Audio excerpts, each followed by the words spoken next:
What is going up, guys? This is the Flamespot, and we are back with another game video.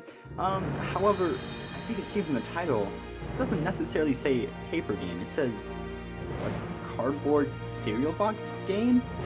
Well, I figured, since, you know, we're on mandatory confinement, basically, that some of you guys might just have a few extra cereal boxes just laying around, and you might want to make it into a little game of some sort.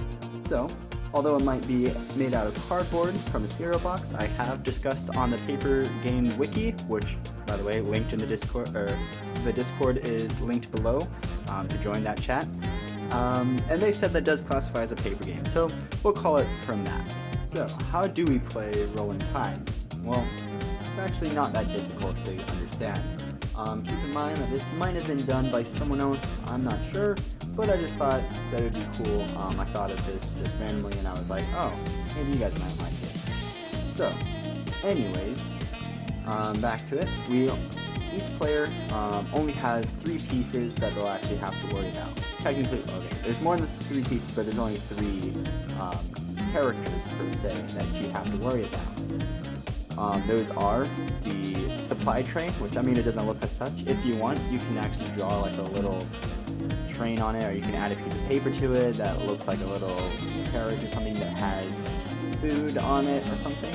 But for now, it's just going to be characterized by a toothpick with just the top of it is sharpied out black. You're going to have your regular soldier, which is just a toothpick with nothing on it, nothing special, and you have your terrain slash block slash bush, tree, whatever you want to call it. It's just going to be like a blocker. Alright, so now what's the point of this? Well, at the beginning of the game, each player gets to place down, well, not necessarily place down, but they'll have 6 placement points, or we'll just call it PP for short right now. So what are these placement points? Well, placement points are more or less how many characters you can place down on your board. So, the supply car, which is, remember, the one with the black on it, it counts for 2 placement points. The soldier counts for 1, and the barrier counts as 1/2. However, you can change these point values, so however you want to play. If you think that these are too easy or too hard or whatever, you can change the point values for everything. But for how I have it set up, you start with 6 placement points. Supply carts are 2, soldiers 1, terrain 1/2. So basically, you have a lot of opportunity to set a lot of characters down. So you can place many different characters, multiple soldiers, multiple supply trains, and multiple barricades down. Alright, well, but what did each of these things do, more or less? Well, oh, got out of focus for a second. Well, there is some catches with these when placing things down. On your first turn, you must place down 1 supply cart and 1 soldier, at least. You can place down more than 1, but you at least have to place down 1, because I'll explain the rules later because of that. However, some other rules are if you place down a supply cart, or if you basically place down a supply cart, then you also have to place down a soldier with it. There has to be at least the same or greater number of soldiers to how many supply carts you have on your side of the field, because you want to keep your soldiers, well, you basically want to have the supply carts guarded by at least 1 soldier. So if we have 2 soldiers, 2 supply carts, that's alright. However, if we have 2 supply carts and 1 soldier, that is not alright. If it's your turn, or when it gets to your turn again, you can place down a soldier. However, let's say if you spend all your points on barriers, like you just put a bunch of barriers everywhere. I don't know why you would do that, but let's just say you do, and you run out of placement points, then you will have to sacrifice one of your supply cards, and that's going to be a big deal. So you have to take one of your supply cards out, so that the number of supply cards matches the number of soldiers you have on the field. Alright. Now another thing is with these supply cards, let's say that you do have the right number of supply cards on the field. and it's your turn. Let's say that if you want to, for some reason, take off a supply cart, you can just take it off yourself. You don't have to take a soldier off with it. But this is only like if you are not constrained. So let's say if you had 2 supply carts and 1 soldier, and if you can't put on another soldier, then you lose this supply cart. This supply cart is gone.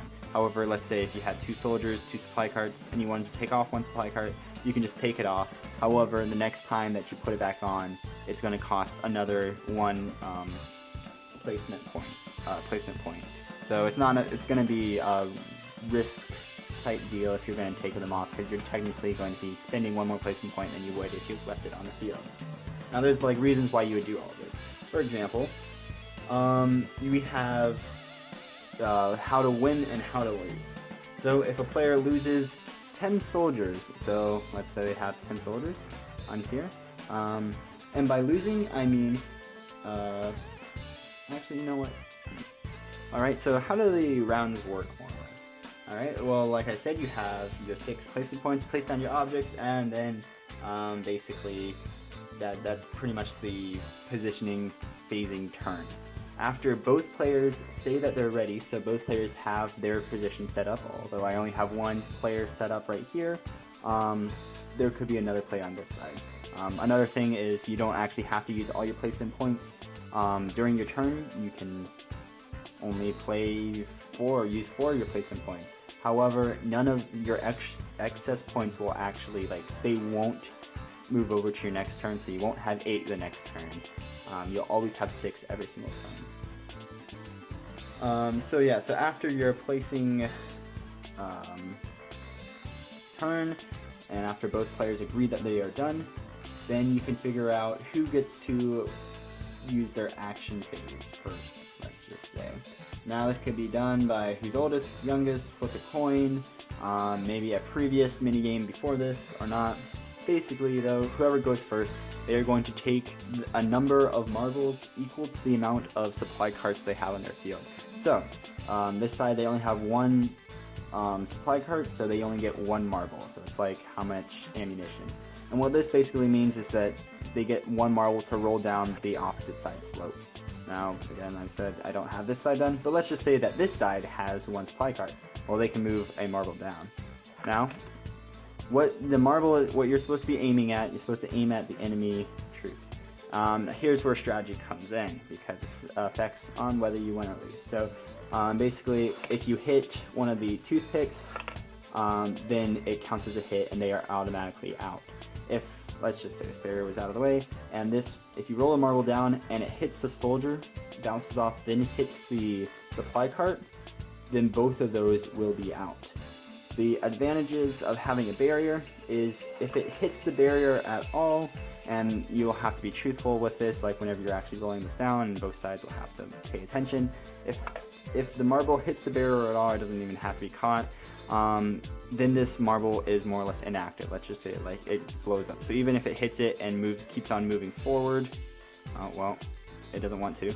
There you go. It keeps on moving forward, and let's say it hits the supply chart, and the supply cart won't be damaged, and we won't have to take it off. However, you will take the barrier off the field, and it will be done for that round. You could, of course, change the directions, because as you can see, sometimes the barriers are really good, and they can completely block even if you have it on the far side. Sometimes they won't block, sometimes they will. So you can always change the directions however you want. Now, here comes the strategy of rolling down your marbles to hit certain things. So, if a player loses 10 soldiers, so if they have 10 soldiers that are on here and they get hit, then the player that lost 10 soldiers lose. So they are technically decimated. Their army is defeated. If the player loses 5 supply carts, you are only given 5 supply carts in total. So you will only have 5 of these, and which is why it's such a big deal. Let's say if you had not enough soldiers and you had more supply carts and you lose that 1 supply cart, technically you lost the 1/5. Oh, you have you lost 1/5 of your supply carts, and that just makes it way easier to lose, and you didn't really have to have your opponent work at all to do that. So if you lose 5 of your supply carts, then you lose. So it's unsupplied. if you lose 3 supply carts in one turn, then it's called a rout. So let's say there are 3 supply carts. I only have 2 of them made out right now for this game board. But let's just say that you have 3 here. The opposite team had 3 supply carts and 3 marbles, and let's just say they hit, like with an alternating, they hit all 3 of your supply carts at some point. So these 3 supply carts are gone. Even if you have 2 left, technically, even if they're on the field still, it's a rout. Basically, they destroyed too many of your things in one go, and that's a loss. And if there is someone takes out the last supply cart on the field for a team, so let's say that there's only 1 supply cart on here and it gets hit out, then this team loses as well. It's as if this army was captured because there's no more supplies that can come uphold the army. So there always has to be a supply cart on the field for each side, and if they're not, then that side loses. So always, it's probably a good idea to make sure that you have at least 2 on the field at all times. Alright, another way to win now, so those are all ways to lose. A way to win is if you place all 5 of your supply carts, and if you have 5 soldiers, because you have to have 5 soldiers in order to keep up the 5 supply carts, if you put them all on the field and they survive the next action phase, then you win because it's like overwhelming your opponent. So there's a lot of rules on winning and losing, but it all makes it more strategy, more tactical. So back to the action. So in the action phase, so whenever one person lowers down their marble, then the opposite team gets to put 1 down. So if this side has like 3 supply carts and they can go 3 times, and this side has 2, then this side goes first or something. Then they do their 1, this side would do their 1, this side would do their second 1, this side would do their second 1, and then they would also get a third 1. In between each of these rolls, so let's say that, well, on the second one, it hit this barrier. You'd basically pause right there, and you'd remove the barrier, well, remove the marble, remove the barrier, and before you make your next marble roll, then you would, yeah, so basically it just destroys barriers. So it's always good to have multiple barriers. If one side has like 4 supply carts and they get 4 marbles, then they can almost completely tear apart an entire army. So yeah, just a bunch of strategy in this. However, that's pretty much all of the rules in this game. I'll have the rules on my website, which is going to be in the description below as well, just like the Discord, so that you can read it. It just pretty much sums everything up that I said very fast. So make sure you check that out. Alright, so now I guess we're going to go over on how to build this game board and these game pieces and such. Alright, let's get to it. Well, first we're just going to go over some of the materials that we'll need. So, a ruler, some scissors, 10 or so toothpicks of some sort, some tape, a little pokey thing. You don't actually need all of these, you just need like one pokey thing. You can even use a toothpick as your pokey thing, and note card, and of course your non-branded, because no copyright, cereal box. Let's get to it. Alright, so first things first, we're gonna actually just take our cereal box thing, and we're not gonna cut out what's on the back. Instead, we are going to make some measurements. So we're just gonna measure out the entire side of one of the box. So you also need a writing utensil, but that's usually standard for whenever you're making something. So you're just gonna measure everything. So that's around 11.25. So like half that is 5.6-ish. So that's gonna be half. We're going to do the exact same thing on the other side, because what we're going to do is find an even line down the center.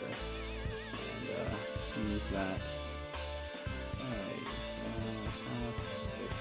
Oh, there we go.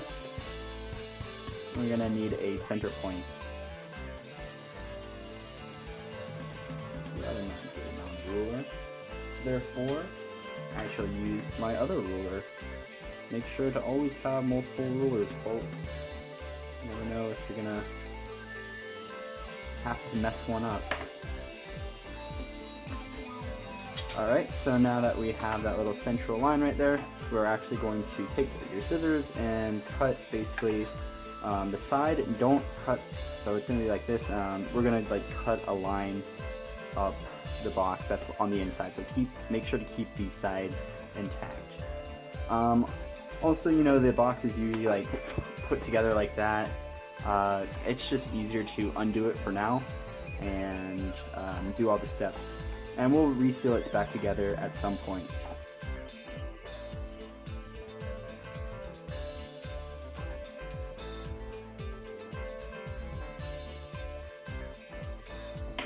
Alright, so now that we finished cutting that out, we're basically going to try to bend the box down the center. And although it might not want to at the start, you're basically just going to force it to crease along our black line that we cut out. Or not that we cut out, but that we made. Maybe a bit on one side, but that's fine.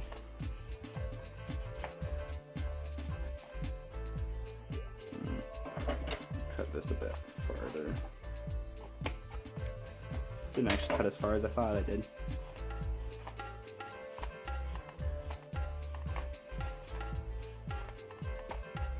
So after you think you made a solid crease enough, now it's time to get fun and start using your pokey pokies.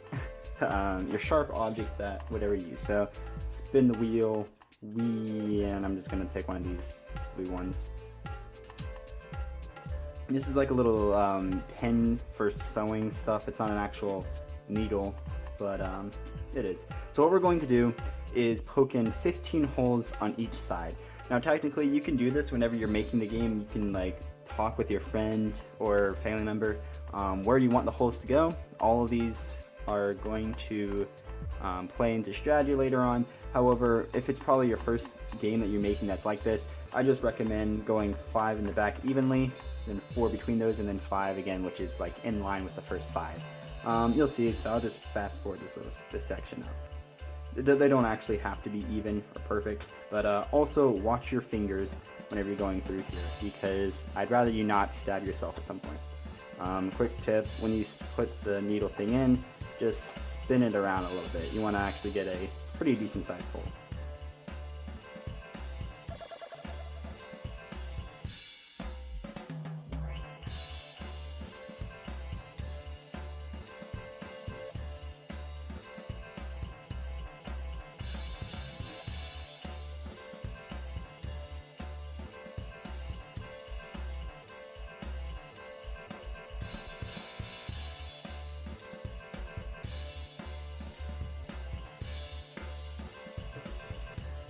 So now that I've actually finished poking it all with my little pokey thingy, my little clothespin, I am now actually going to stick them all with my toothpick, because in the end toothpicks are actually going to go in here, so I want to make sure that these holes are bigger so that they can fit a toothpick. Again, wash your hands. Please be very careful. It might stab you. As you can see, I actually stabbed myself at one point. Alright, see you in a little bit.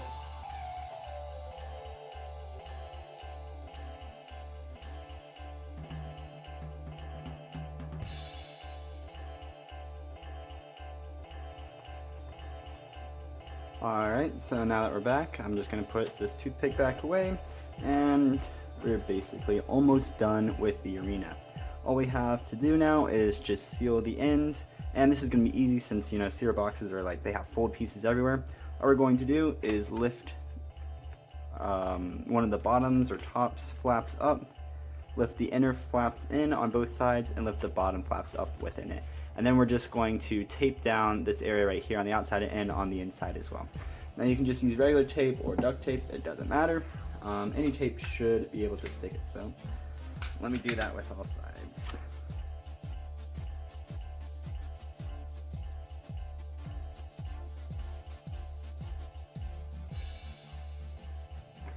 Alright, so basically we now have a full arena that's basically good to go and ready for our game pieces to be put in.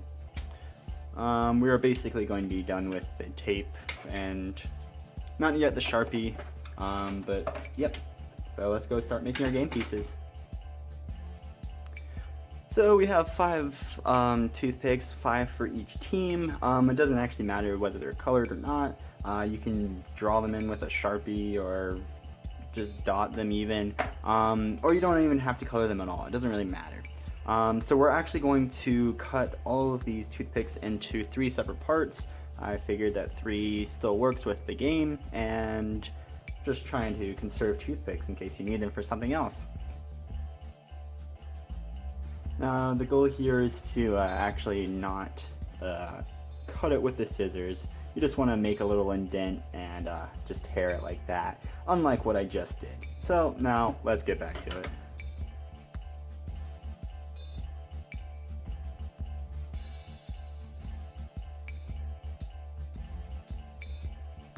Alright, so now that we have all of them cut out, we can then just pretty much just group them up. The next thing is to basically now make them into the troops that they are. So as I explained, there are 3 different types of troops. There are the supply cars or supply trains, the soldier, and the terrain / borders or blockers, or however you want to call them. So you're gonna have to set out 5 toothpick parts from each side, and these are going to be your supply cards. With this one, you actually should mark them. Pen, probably not pencil or Sharpie. Pen or Sharpie would probably work, and you can just like put like a little black line on them just to show that they are your supply, or like just some sort of way to tell. Maybe cut them, like actually like cut a little another ring on them, or yeah. So let me just quickly do this. As for the other 2, the soldier and the supply train, none of them have to be marked. And technically, you can start playing like this. Of course, you won't actually have any blockers. So now that we have just basically that side done, now we can get on to blockers. So, or the terrain. So how are we going to do that? Well, we're going to take our little index card. As you can see, I actually already cut off a little bit of it. And we're going to take out our ruler again. Might have said we might not have needed the ruler anymore, but we do. Just to have a short little measurement, we're going to measure out 3, let me get an actual pencil this time, 3 centimeters roughly. We're going to draw a line, do the same thing to the other side, roughly 3 centimeters. And line down the center. And now we're going to cut off this little section right here.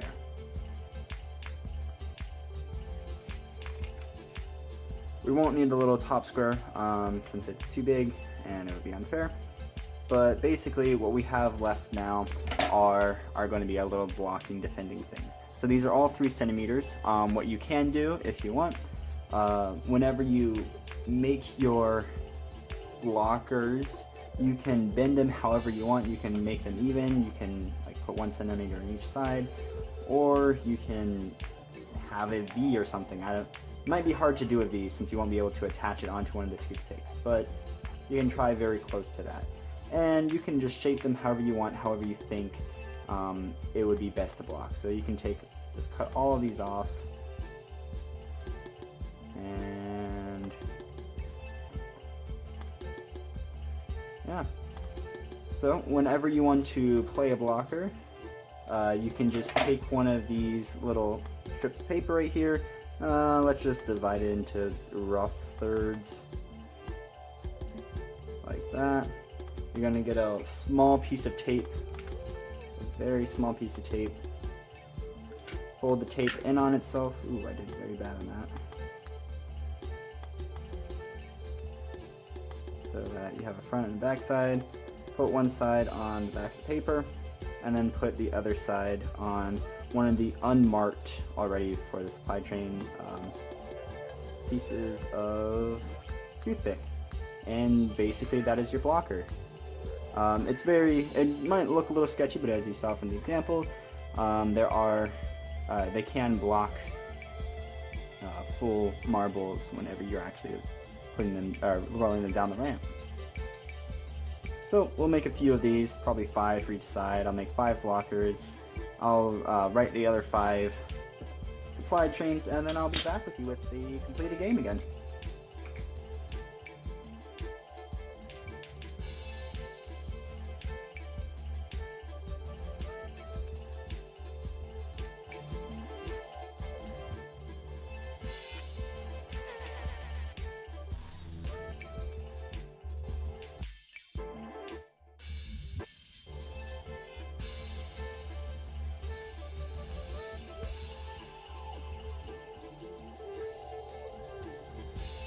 Alright, so now that we're back, we can now put our game pieces on the board however we want, basically of course by the rules.